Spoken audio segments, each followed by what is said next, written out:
Thai Prime Minister Yingluck Shinawatra has ruled out an early election, following 6 days of protests aimed at removing her from office. She told the BBC the situation in Thailand was not calm enough for polls. She also said she would not authorize the use of force against protesters occupying government ministries. She was speaking after demonstrators forced their way into the army headquarters in Bangkok and held a demonstration there. Ms Yingluck has been Prime Minister since 2011. When her Thai party won a general election. In an interview with the BBC's Jonathan Head on Friday, she said that if she called a new election, she was not sure the protesters would be satisfied. "I love this country. I devote myself to this country. I need only one thing for the country. We need to protect democracy," she said. She said the situation in Thailand was very sensitive and repeated her call for negotiations to resolve the crisis. On Thursday, Ms Yingluck called for an end to the demonstrations after surviving a no-confidence vote. However, protest leader Suthep Thaugsuban has rejected her appeal. "We will not let them work anymore,"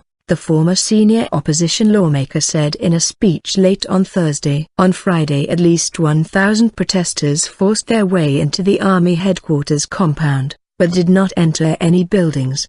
The BBC's Jonah Fisher, who was at the scene, said protesters were massed on a lawn listening to speeches from leaders on a stage they had erected. They urged the army to come out in support of the demonstrators. "We want to know which side the army stands on," Reuters news agency quoted one protester as saying. Our correspondent described the atmosphere as good-natured and said the authorities appeared keen to avoid confrontation.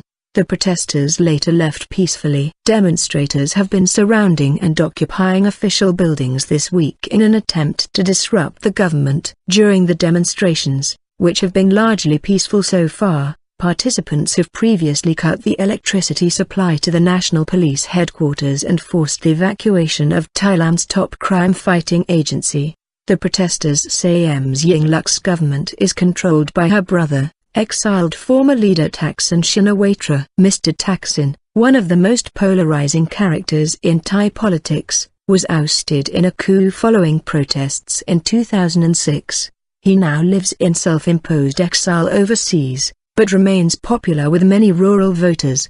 The protesters tend to be urban and middle-class voters. Ms Yingluck has invoked special powers allowing curfews and road closures, and police have also ordered the arrest of Mr. Suthep, but so far no move has been made to detain him. An estimated 100,000 opposition supporters protested in Bangkok on Sunday, although the numbers appear to have dropped significantly during the week. The country is facing its largest protests since 2010, when thousands of red-shirt Thaksin supporters occupied key parts of the capital. More than 90 people, mostly civilian protesters, died over the course of the 2-month sit-in. The proposed passage of a controversial political amnesty bill, which critics said would have facilitated the return of Thaksin without having to serve jail, reignited simmering political tensions. The Senate rejected the bill, which sought to cover offenses committed during the upheaval after Thaksin was removed from office. Ms Yingluck said she accepted the vote and would not resubmit the legislation.